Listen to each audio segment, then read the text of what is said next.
తెలంగాణలో water war తీవ్ర స్థాయికి చేరుకుందని చెప్పొచ్చు. ఇవాళ అసెంబ్లీలో అటు బీఆర్ఎస్ ఇటు అధికార పార్టీల మధ్య మాటల తోటాలు పేలి. ఇక రేపు నల్గొండలో కేఆర్ఎంబీపై సభకి సిద్ధమవుతుంటే మరోవైపున మేడిగడ్డ కాళేశ్వరం ప్రాజెక్టు కూలిపోయినటువంటి అంశానికి సంబంధించినటువంటి దాంట్లో అసెంబ్లీ నుంచి అందరూ కూడా అన్ని పక్షాల శాసనసభ్యులను ఆహ్వానించి ప్రభుత్వమే స్వయంగా మరి బస్సులు పెట్టి తీసుకెళ్లేటువంటి పరిస్థితి ఉంది. మేడిగడ్డ ఏ రకమైనటువంటి లోపాలతో అది మేడిపండు పురుగులు ఉన్నాయనేటువంటి పద్ధతిలో ఇవాళ చూపించే ప్రయత్నం అటు కాంగ్రెస్ అధికార పార్టీ చేస్తుంది.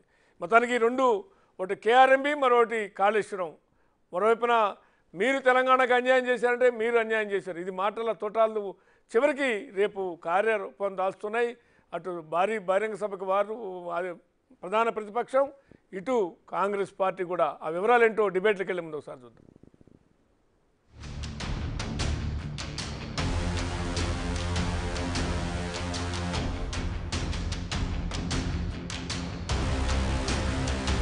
కృష్ణా జలాల విషయంలో రాష్ట్రానికి అన్యాయం చేసింది మీరంటే మీరని అధికార విపక్షాలు తీవ్ర ఆరోపణలు చేసుకుంటున్నాయి. అసెంబ్లీలో వాడీవేడి చర్చ జరిగింది. కృష్ణా జలాల్ని ఏపీ తీసుకెళ్తుంటే 10 ఏళ్లు ఏం చేశారని కేసీఆర్, హరీష్ రావుని నిలదీశారు మంత్రులు. ఉమ్మడి ఏపీలో జరిగిన అన్యాయం కంటే 10 ఏళ్ల బీఆర్ఎస్ పాలనలోనే ఎక్కువ నష్టం జరిగిందని సాగునీటి పారుదల శాఖ మంత్రి ఉత్తమ్ కుమార్ రెడ్డి విమర్శించారు. గత ప్రభుత్వం ఇరిగేషన్ ప్రాజెక్టులో అద్భుతాలు చేసింది అనుకోవాలి. వాస్తవంగా ఈ 10 ఇయర్స్లో ఇరిగేషన్ సెక్టర్లో జరిగిన అన్యాయం, అవినీతి బహుశా స్వతంత్ర భారతదేశంలో ఏ రాష్ట్రంలో ఎక్కడ జరిగి ఉండదు. తెలంగాణ సమాజానికి అత్యంత ప్రధానమైన సాగునీటి అంశంపై అసెంబ్లీలో చర్చ జరుగుతుంటే ప్రతిపక్ష నేత సభకు రాకపోవడం దారుణమని సీఎం రేవంత్ రెడ్డి అన్నారు. ప్రజలందరికీ అతి ముఖ్యమైన నీటి విషయంపై చర్చలో పాల్గొనకుండా ఫామ్ హౌస్లో దాక్కున్నారని దుయ్యబట్టారు.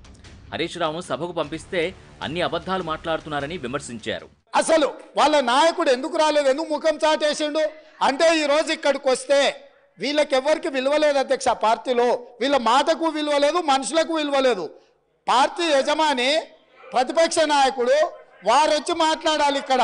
వారు ఎందుకు ఈరోజు ఇంత ముఖ్యమైన కృష్ణానది జలాలకు సంబంధించి శాశ్వతంగా తెలంగాణ రైతాంగం జీవితాల మీద మరణ శాసనం రాసే పరిస్థితులు ఉత్పన్నమైతే వారు సభలోకి రాకుండా, ఈ సభలో జరుగుతున్న చర్చలో వారి అభిప్రాయం చెప్పకుండా, వీరు చెప్పే అభిప్రాయానికి ఎలాంటి విలువ లేదు.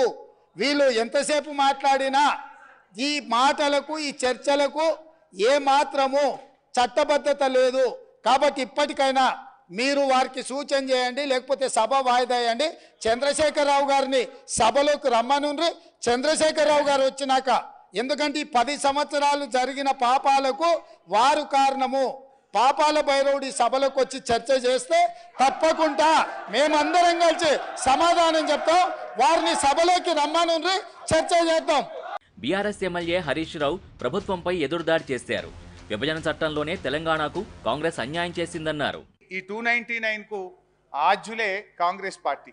మీరు చేసిన దుర్మార్గం వల్ల, మీరు చేసిన తప్పిదం వల్ల ఆ రోజు టెంపరీ అరేంజ్మెంట్కి ఒప్పుకోవాల్సి వచ్చింది. అసలు ఈ ఫిగర్ ఎక్కడి నుంచి వచ్చింది? 299 ఇది ఎక్కడి నుంచి ఈ ఫిగర్ వచ్చింది? దీనికి కారణం గత ఇన్నేళ్లు ఈ రాష్ట్రాన్ని పరిపాలించినటువంటి కాంగ్రెస్ పార్టీ. నేను ఒట్టిగా మాట్లాడతలేను, I will show the document. Krishna జలాలపై చర్చ జరుగుతుంటే అసెంబ్లీకి రాలేని కేసీఆర్ నల్గొండ సభకు ఎలా వెళ్తారని డిప్యూటీ సీఎం భట్టి సూటి ప్రశ్న. నల్గొండ జిల్లాకు 10 ఏళ్లుగా అన్యాయం చేసి ఇప్పుడు ఎలా వస్తారని ఎమ్మెల్యే రాజగోపాల్ రెడ్డి అన్నారు. నల్గొండకు రావాల్సిన సాగునీటిని ఆంధ్రాకు అప్పగించిన కేసీఆర్ని ప్రజలు తరిమి కొడతారని హెచ్చరించారు. ఆయన పార్టీ మీటింగ్లకు, పార్టీ ఆఫీస్కు పోరుబాటు చేసేందుకు పోతే కాలు నొప్పి లేదు, కానీ ప్రజా సమస్యల మీద మాట్లాడుతందుకు అసెంబ్లీలో ఇంత ఇంపార్టెంట్ చర్చ ఉన్నప్పుడు మాత్రం మీ ముఖ్యమంత్రి గారు రారు సభకు. అంటే మీ కారుకు డ్రైవర్ లేడా? డ్రైవర్ లేని కారా ఇది? ఈ రిపేర్కి పోయిన కారు కాదు, గ్యారేజ్ పోయిన కారుకు డ్రైవర్ కూడా లేడు, ఒక లీడర్ లేడు మీ పార్టీకి.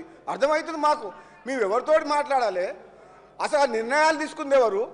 ప్రగతి భవన్ సాక్షిగా కృష్ణా జలాల్ని ఏపీ సీఎం జగన్కు ధారాదత్తం చేశారని మంత్రుల ఆరోపణ. జగన్తో కేసీఆర్ భేటీ అయిన ప్రతిసారి నదీ జలాల్లో తెలంగాణకు అన్యాయమే జరిగిందని ఆరోపించారు.